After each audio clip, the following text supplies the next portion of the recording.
Good afternoon, everybody, and thank you for joining the latest coronavirus press conference. Yesterday afternoon, I was briefed on the latest data that shows the virus spreading more rapidly in London, the southeast and the east of England than would be expected, given the tough restrictions that are already in place. And I also received an explanation for why the virus is spreading more rapidly in these areas. It seems that the spread is now being driven by the new variant of the virus, which we spoke about earlier this week and learned about earlier this week. Our advisory group on new and emerging respiratory virus threats, NERVTAG, has spent the last few days analysing this new variant. There's no evidence that it causes more severe illness or higher mortality, but it does appear to be passed on significantly more easily. NERVTAG's early analysis suggests the new variant could increase the R by 0.4 or more, and although there's considerable uncertainty, it may be up to 70% more transmissible than the old variant, the original version of the disease. This is early data and it's subject to review, but it's the best that we have at the moment, and we have to act on information as we have it, because this is now spreading very fast. The UK has by far the best genomic sequencing ability in the world, which means we're better able to identify new strains like this than any other country. The Chief Medical Officer last night submitted our findings so far to the World Health Organization, and will continue to be totally transparent with our global partners. There's still much that we don't know.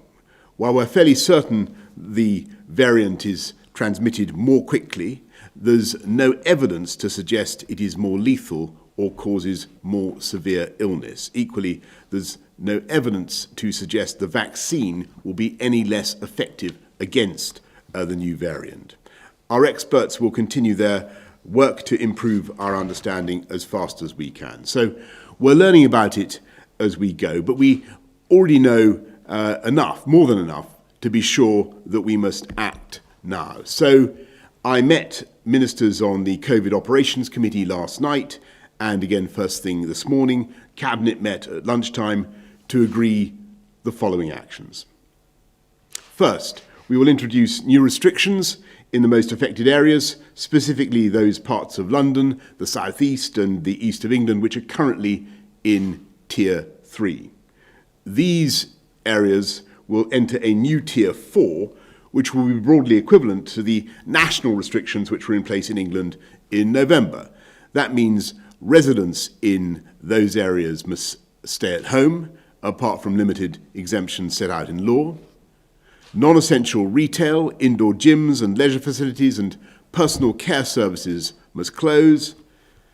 People must work from home if they can, but may travel to work if this is not possible, for example, in the construction and manufacturing sectors.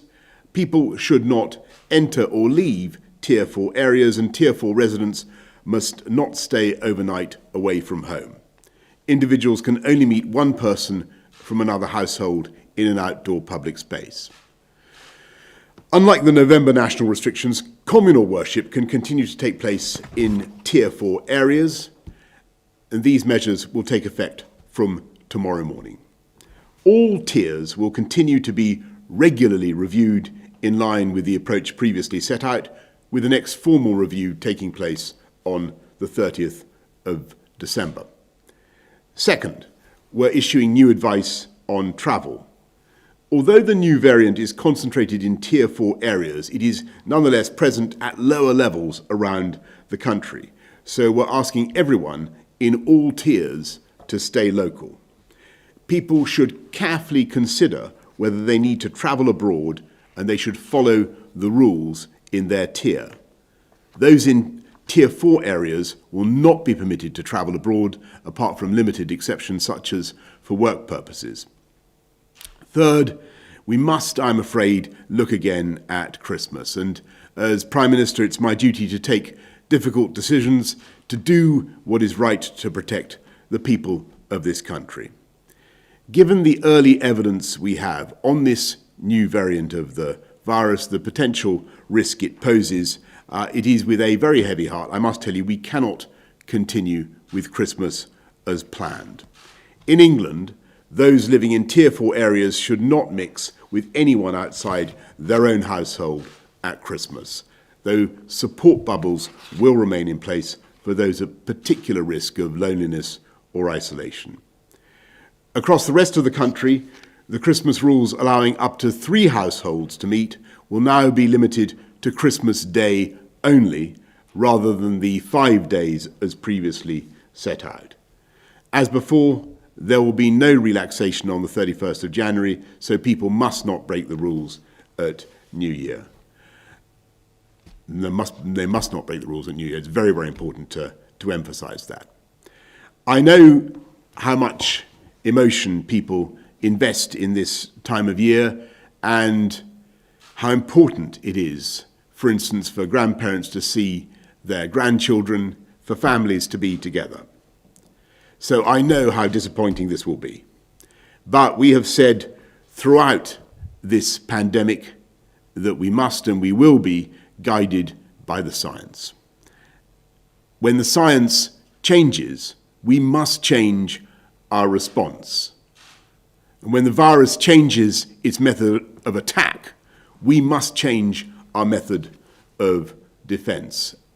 And as your Prime Minister, I sincerely believe there is no alternative open to me.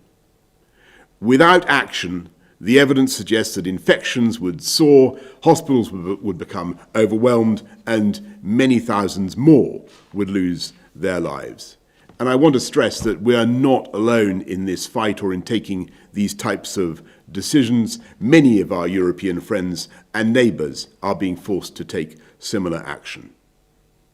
We're working closely with the devolved administrations to protect people in every part of the UK. And of course, there is now real hope that we will soon be rid of this virus. And that prospect is growing with every day that passes and every vaccine dose that is administered. As you know, the UK was the first country in the Western world to start using a clinically approved vaccine. And so please, if the NHS contacts you, then get your vaccine and join the 350,000 people across the UK who have already had their first dose.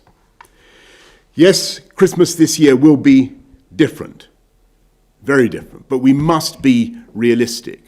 We're sacrificing the chance to see our loved ones this Christmas so we have a better chance of protecting their lives so that we can see them at future Christmases. And as sure as night follows day, we'll beat back this virus, we'll defeat it. Now be the first to know about the latest updates on our new news app. Go on your Android or iOS, search for HW News Network. Download our app, choose the language you prefer to get updates in, and be up to date with the latest news. If you like this video, please share it, and we would love to hear your comments in the comments section down here. Also, please do like our Facebook page and follow us on Twitter to get minute-to-minute news updates. For more such shows and videos, well, subscribe to our YouTube channel.